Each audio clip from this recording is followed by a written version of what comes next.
Hello everyone. So I'm Jatin Solanki.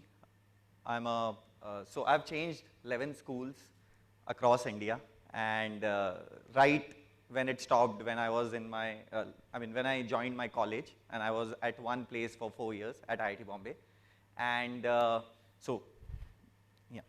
So when I was in my 7th grade, so this is back in 2002, I had a surprise class test. It was a maths class test, and I got a 3 out of 10 in that surprise class test. I used to hide that paper from my friends, family, teacher, society, a lot of these people. Can you guess why did a 7th grade child do that? Yeah, so there are multiple reasons, because so I was afraid of getting made fun of, okay, because someone would beat me or someone would shout at me, and it's a permutation and combination of these things which my parent, teacher, or friends or society would do, and that I did in my 7th grade. I used to hide that paper. Now when I look back, I should not have done that. I mean, failure is part and parcel of any learning process. So anything we learn, anything we do new, failure is part of that learning process. So I'll like to ask you, how did we learn cycling? Yeah, failure was part of that process as well. Yeah, so we did fall multiple times, and similarly, I mean, it also holds true for my first cooking attempt. So yeah, so you can see that that was my first attempt at cooking, and the same was true with a lot of my experiences, new experiences which I tried. And that's when that's what we loved about games. Like in games, so you see a lot of adults play games, a lot of kids play games. They play games, they lose at some or the other level. So you can see a child losing a Candy Crush game at 15th level, and you can see an adult losing a Candy Crush game at, say, 10th level. But you don't see them feeling bad about losing a game. You never see a child going to a parent and crying that, Dad, I failed in 15th level of Angry Bird, or Mom, I failed in 10th level of Candy Crush or Subway Surfer.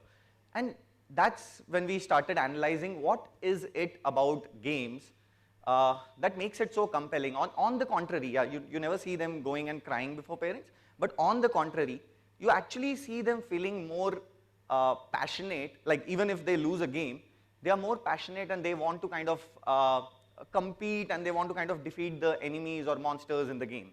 So I have my cousin on the weekend when he has my phone, and when he or she loses a game, and then there is a character laughing before them, and they are like, okay, now I'm going to teach this character a lesson, and he plays the entire day, he plays the entire night, he wins that game, and he comes back to me and he says, can you do it? So that's the attitude a child has towards games. And that's when we started thinking, what is it about games which makes it so compelling? Okay, so games usually have a larger mission, like saving a princess, or so you have stolen a shrine from a temple and you are basically running away from a monster, and you basically break that larger goal into smaller steps or smaller levels, and you basically, the entire experience involves instant gratification. Like you feel really good about winning those smaller levels, and there are missions, and then there are power-ups, there is a lot of gratification in it. And that's when I discovered the game over theory. Okay, so now I'm going to tell you something about the game over theory. The game over theory is basically, the game is not over unless the user accepts defeat and doesn't opt for the hidden retry option in the game, which is always present. So there's a hidden retry button which is always present in all of our game over cases. And the game is actually not over unless you accept the defeat. So these are a few game screens, and you can see there's a retry button in the bottom. Unless the child chooses that I'm leaving at this point, he or she can opt for the retry button. And that's when I saw that the same cousin who is so excited about games was not so much excited about learning. And we thought, I mean, because 35% of our life, we kind of are drowned into learning, and we do, I mean, it is a major experience of our life. And we thought, why not gamify the entire experience of learning? And maybe add the same compassion, the same, the same view towards what he has towards games in learning. And that's when we kind of gamified learning.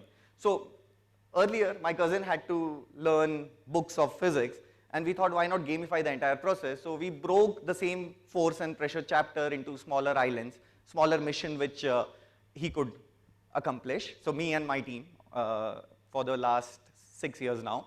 And so basically we made, so there are these smaller missions they need to accomplish, there is instant gratification, and when he or she faces a game over moment, you give them a chance to redeem themselves. So you give them a chance to replay, you give them a chance to, so you can see the third screen, so there's a hidden replay button. So now, so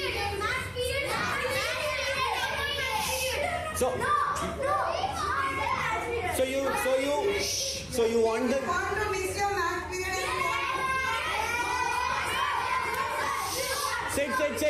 sit, you, no. So you want the session more, right? Yeah? Every day 40 hours we cannot have, but maybe 40 minutes or maybe half an hour, okay? And you can also, We want this whole session. So we don't know how many minutes we want it every day. you want it every day. So this was what happened in a classroom where we tried making them, I mean, in the same classroom which was not so much fond of maths, and we kind of did a workshop on maths games with them and applied the game over theory with them. And that's when, I mean, that's how we realized, I mean, gamification of things could kind of add a lot of value. And the same game over theory can be applied at different phases of our life. So if there is a bigger goal you have, you can kind of break it into smaller missions, smaller levels, and it can be any goal. It can be saving the princess, or it can be actually losing 8 kgs in 8 weeks.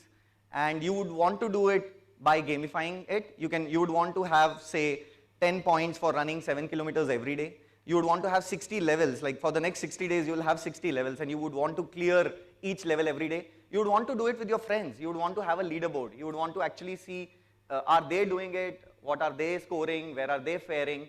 And that's how, and you would want to kind of have points, real rewards, and actually redeem back from failure.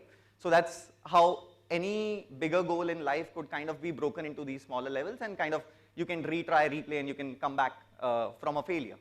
And yeah, so what if my 3 out of 10 paper had a retry button? I would have tried it again. I would have scored better. I would have got, say, 5 out of 10. And I would have tried it again. And I would have this time got 8 out of 10. And I would have done it over and over again to kind of perform better than how I performed the last time. So in life, there are so many game over situations you come across every time. So you can remember the game over theory and look for the hidden retry button in all those situations. Thank you.